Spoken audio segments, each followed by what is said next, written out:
Fly ഓവറിന്റെ തൂണിന് മുകളിൽ വിശ്രമിക്കുന്ന യുവാവിന്റെ വീഡിയോ സോഷ്യൽ മീഡിയയിൽ വൈറലാവുകയാണ്. ബംഗളൂരുവിലെ ജലഹള്ളി ക്രോസിലെ ഫ്ലൈ ഓവറിന്റെ ഒരു തൂണിലാണ് യുവാവ് വലിഞ്ഞു കയറിയത്.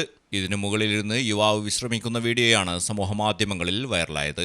ഈ കാഴ്ച കണ്ട് അക്ഷരാർത്ഥത്തിൽ മറ്റ് യാത്രക്കാർ ഞെട്ടിപ്പോയി. ഒരാൾക്ക് കഷ്ടിച്ച് കടക്കാൻ മാത്രം വീതിയുള്ള തൂണിന്റെ മുകൾ ഭാഗത്തിനും ഫ്ലൈ ഓവറിനും ഇടയിലുള്ള ഇടുങ്ങിയ ഭാഗത്താണ് ഇയാൾ ഇരുന്നത്. ആളുകൾക്ക് എത്തിപ്പെടാൻ കഴിയാത്ത അപകടകരമായ സ്ഥലത്തേക്ക് യുവാവ് എങ്ങനെ എത്തിപ്പെട്ടു എന്നറിയില്ല. വീഡിയോ പ്രചരിച്ചതോടെ സുരക്ഷാ സംവിധാനങ്ങളിൽ ആശങ്കയുമായി പലരും രംഗത്തെത്തി. നഗരത്തിൽ വാസസ്ഥലമില്ലാത്ത ഒരുപാട് ദരിദ്രർ ഉണ്ടെന്ന്, അവരിൽ ഒരാളാകാം ഇയാളെന്ന് ഒരു അഭിപ്രായമുണ്ട്. അറ്റകുറ്റപ്പണിക്കിടെ വിശ്രമിക്കുന്ന തൊഴിലാളിയാണോ ഇതെന്നും മറ്റൊരു ചർച്ചയുണ്ട്. എന്തായാലും വീഡിയോ വൈറലായതോടെ ബംഗളൂരു ട്രാഫിക് പോലീസ് സംഭവത്തിൽ അന്വേഷണം ആരംഭിച്ചിട്ടുണ്ട്. ഇത്തരം സംഭവങ്ങൾ ഒഴിവാക്കാനും പൊതുസുരക്ഷ ഉറപ്പുവരുത്തുന്നതിനായി പൊതു ഇടങ്ങളിൽ സുരക്ഷ വർദ്ധിപ്പിക്കാനും പതിവായി പരിശോധന നടത്താനും പോലീസ് നിർദ്ദേശം നൽകി.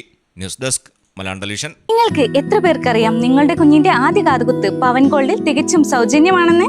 എന്നാൽ പത്തരമാറ്റ തിളക്കത്തോടെ 10 വർഷമായി പവൻ ഗോൾഡിൽ ആദ്യ കാതുകുത്ത് തികച്ചും സൗജന്യമാണ്. മാത്രമല്ല, പരിചയസമ്പന്നരായ ലേഡി സ്റ്റാഫുകളാണ് നിങ്ങളുടെ കുഞ്ഞുങ്ങൾക്ക് കാതുകുത്തുന്നത്. പവൻ ഗോൾഡ് തിരൂർ.